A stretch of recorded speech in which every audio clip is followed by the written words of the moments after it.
When he was mistakenly presumed dead in 1888, a French newspaper stated that the merchant of death is dead.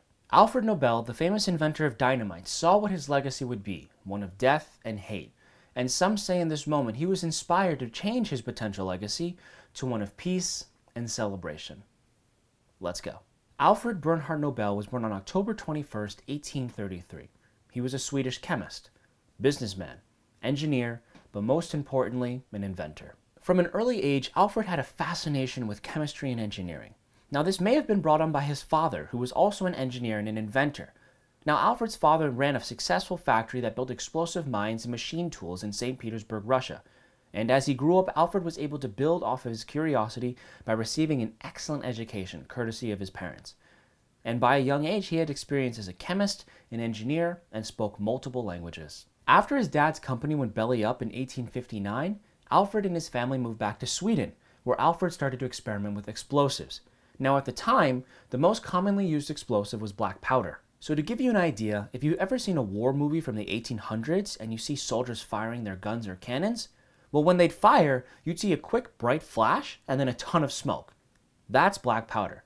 Now, it was also used in mining. Anyway, besides black powder, there was a thing called nitroglycerin, which created a more powerful explosion, but was also very unstable. And Alfred wanted to create a way to actually control this explosion. And it took him a while, but he did eventually in 1863 when he invented a more practical detonator. Now, Alfred expanded upon his designs and actually created the blasting cap in 1865, which made the detonation of nitroglycerin a lot easier. But the nitroglycerin itself was still very unstable. So much, in fact, that in 1864, Alfred's factory blew up, killing his brother and a number of their workers.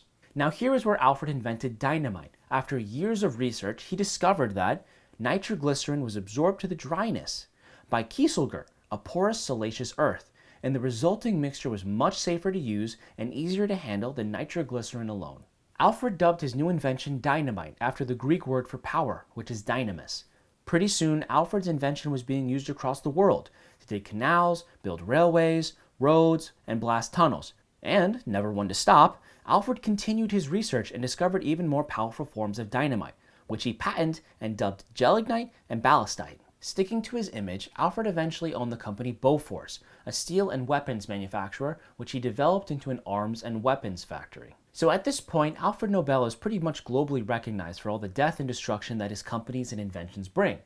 But why in the modern age do so few people realize and know that he invented dynamite, and more so associate him with the Nobel Prize? Well, funny enough, Alfred Nobel actually loathed war and was considered a pacifist. Yes, even though he and his family made their fortunes off of war and destruction, in his mind, Alfred believed that the untold destructive capabilities of his inventions would help bring an end to war, kind of like the nuclear deterrent of mutually assured destruction that we have today. So when his obituary was prematurely written and Alfred Nobel saw his legacy would be the merchant of death, he probably realized that the rest of the world didn't see him as a bringer of peace.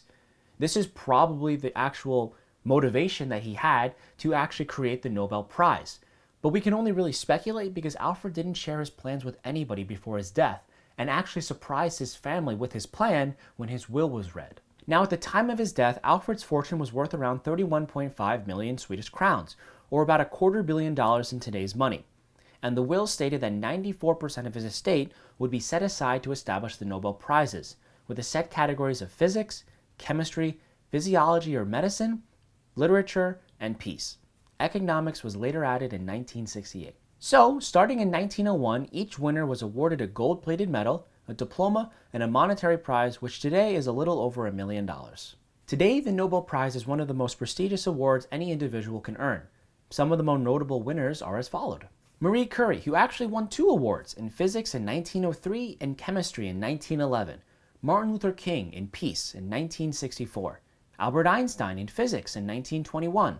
Mother Teresa in peace in 1979. Sir Alexander Fleming in physiology or medicine in 1945. And Theodore Roosevelt in peace in 1906. After over 120 years of awarding excellence, Alfred Nobel is more associated with his medal than his explosions. However, many people find Alfred a contradiction, which is a fair assessment. A man who created tools of explosions and death, but also celebrated mankind's greatest achievements. In the end, Alfred Nobel's life is a testament to the idea that one's legacy is defined not just by their past, but by the contributions that they choose to make for the future. And with that, I'm Evan, and thanks for watching. If you like what you just saw, then check out this video here. Also, if you haven't, like, subscribe, and hit the bell icon so you don't miss any future videos.